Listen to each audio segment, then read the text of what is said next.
Live from Fargo and serving you on TV, online, and on the go. This is Valley News Live at 6. Sometimes traffickers use things like Facebook to do what's called catfishing, where they create a profile where they're pretending to be somebody other than who they really are. So they might appear to be a 15-year-old girl that's befriending someone, and when in reality they're a male in their 30s trying to recruit someone that they think is vulnerable. A nationwide human sex trafficking sweep rescued 84 minors in the past week. The youngest was 3 months old. Sex traffickers across the country consider North Dakota to be a profitable and accessible market. Valley News Team's Melanie Palmer has the impact of human sex trafficking here in the Valley. Through the first 9 months of 2017, we've served 21 women who have been victims of human trafficking, and we've provided 828 nights of shelter to them during that time. The numbers are alarming. Within the past decade, over 100 victims were rescued in North Dakota.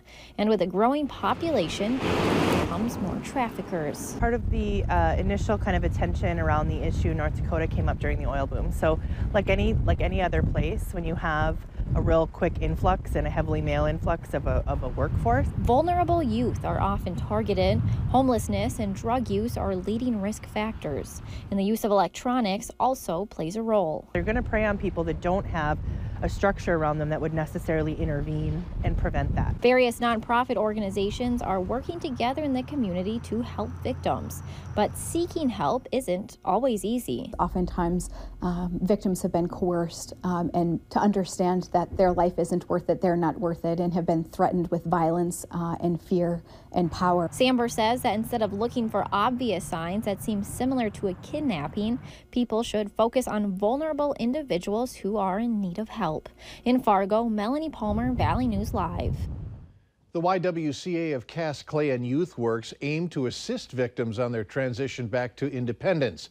If you or someone you know is a victim of human sex trafficking, call 1-800-373-7888. It's a confidential line 24/7.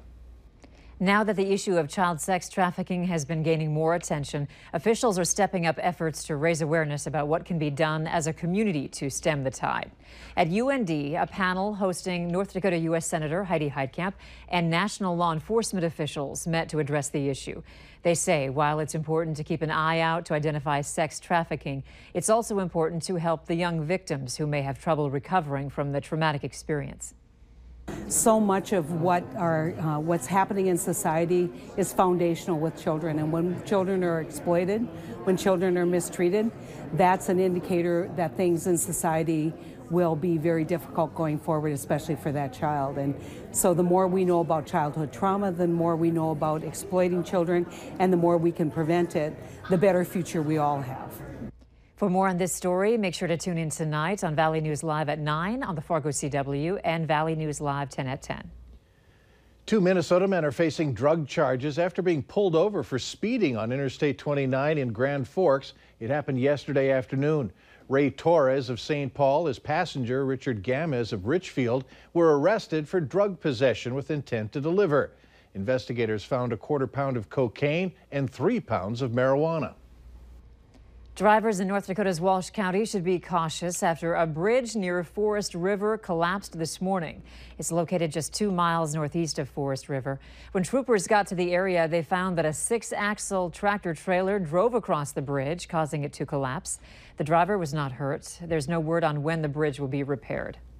The warmth was nice, but winds, well, we're used to that around here. Let's find out if there's any trouble out there for tonight. Hutch? Well, we're going to have trouble with those winds continuing into the evening hours. We're still gusting over 30 miles per hour up and down the Red River Valley and portions of western Minnesota, also seeing gusts over 20. Our western counties, though, seeing the gusty nature of the winds settle a bit, with sustained winds around 15 to 20 miles per hour. Temperatures are awesome, 70 to 80 across much of the Dakotas, and 70s in western Minnesota as well. Your planner shows temperatures stay in those 70s well after sunset, slipping slowly through the 60s. We'll be mild tonight, but Mike, as you can see on this graphic, the wind will be a factor here in the valley through the overnight hours. I'll have details on some rain and cooler weather heading our way here in a moment. All right, thanks, Hutch.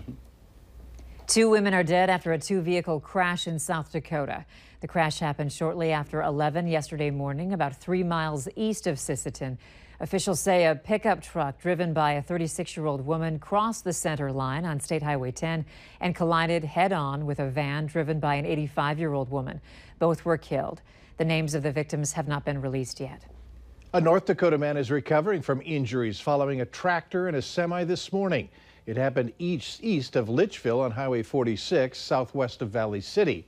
Troopers say both the tractor and the semi were heading west when the tractor tried to turn left while the semi was attempting to pass. That's what caused the crash. The driver of the tractor, 40-year-old Derek Jungles of Catherine, was treated for a cut on his face. The driver of the semi was not hurt but was ticketed for passing within 100 feet. The tractor was totaled in that crash. The Richland County Commission is paying back the Federal Emergency Management Agency for flooding projects. The county will likely pay nearly $125,000 to FEMA that was allocated to repair township and county roads. The agency says it was excess money given to the county for repairs from floods from 2009 through 2013. The county emergency manager says FEMA originally asked for millions of dollars to be returned because some of the projects lacked the necessary permits, but the county has since fulfilled that obligation. The money will be taken from the county's general fund. U.S. North Dakota Senator Heidi Heitkamp is calling on the U.S. Department of Agriculture to send more workers to western North Dakota. The senator says understaffed Farm Service Agency offices are dealing with an overwhelming workload because of the crippling drought.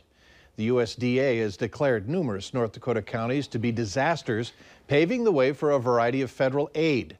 Heitkamp's office reports complaints of wait times at the offices of a month or more. Acting FSA Administrator Steve Peterson says the agency is committed to prompt, courteous service.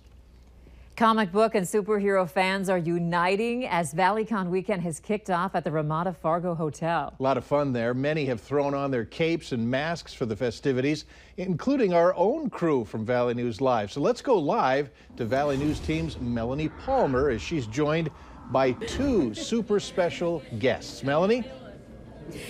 Hey guys, I'm here at the 43rd annual ValleyCon, and as you can see right here, I'm with some pretty cool superheroes, and they might look a little familiar to you. So Supergirl, tell me what people can expect this year. This year we've got a lot of people out wearing their best superhero costumes. Please rep your CW costumes. We want to see you all in action. I'm repping Supergirl right now, even though Wonder Woman is one of my favorite superheroes. And then to my other side, I've got the Flash. Yes. Yeah. So I'm going to do a demonstration of my speed. Are you ready for this? I'm ready. Go ahead. Oh gosh, what's he gonna? Where'd he go? Okay. Now, I just ran to the station and wrote a note to Mike Morgan, and I placed it in his inside pocket of a suit. So Mike, go ahead and take that note out. I went and wrote that just a second ago.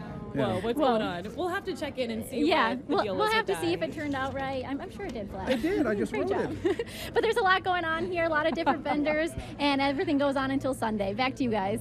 Okay, we have to read the note now. Hi, Mike and Andrea. Having fun out here at ValleyCon. Take care. The Flash. He is so fast. Wow.